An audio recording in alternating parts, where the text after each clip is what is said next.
Миленик на младата генерација, особено на оние кои ги сакаат брзите автомобили и трките. Позитивен, непосреден и успешен, а на тркачката патека недостижен.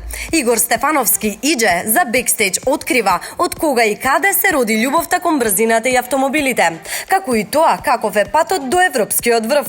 Само знам дека уште од кога сум роден желбата за брзината е присутна во мене и едноставно од 2003 година па еве до ден денес активно бавење во светот на трките и не само тоа, туку морам да кажам дека и тоа е успешно бавење, освојување на многу први места, титули и ред други работи.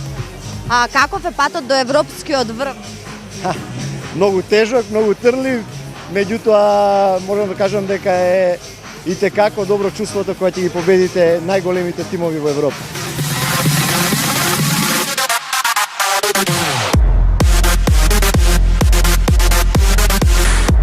Какво е чувството? Тешко ли е да се биде шампион?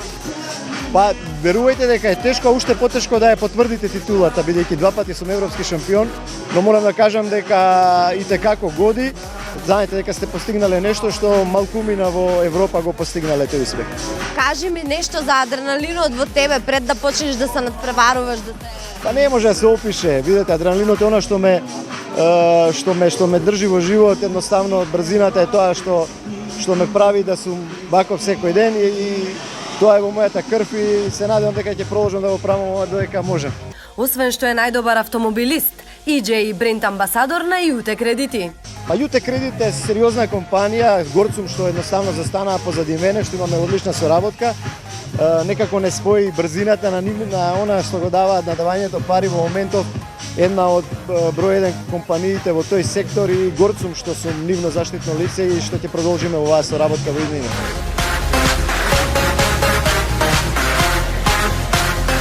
Горцум и мило ми е што сум тука на Водно, ова е моје место, рекордер сум на оваа патека. Се надевам дека луѓето што се тука ќе уживаат во овој прекрасен автомобил што е позади мене и во мојата вожња и се надевам дека ќе направиме рекорд токму денес. Ако некој пред 2 години прашаше дали некој македонец би можел да биде двократен европски шампион во автомобилизам, сигурно сите во Македонија ќе кажеа не. Но ете, и тоа е можно. Со напорна работа, труд и посветеност може да се надеваме и на поквалитетни трки во земјава.